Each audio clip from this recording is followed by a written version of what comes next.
काल गेले होते पंढरपूरला. म्हटलं भेटावं त्या विठ्ठलाला, पण काय गर्दी होती दर्शनाला. मग निघाले रखुमाईला भेटायला.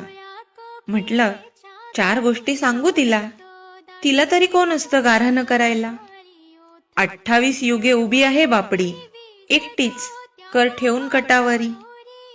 पायावर माथा ठेवला आणि जाबच विचारला मी तिला, ज्याच्यासाठी उभी आहे अशी इथं, कुठं असतो सांग तुझा तो विठ्ठल.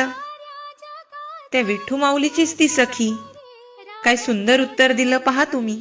राहतो माऊलीच्या जिव्हारात जो, डोलतो मातलेल्या शिवारात जो खुळ्या कोकिळेच्या गळी बोलतो, दाटुनी तोच आभाळी थंबतो. नाचवे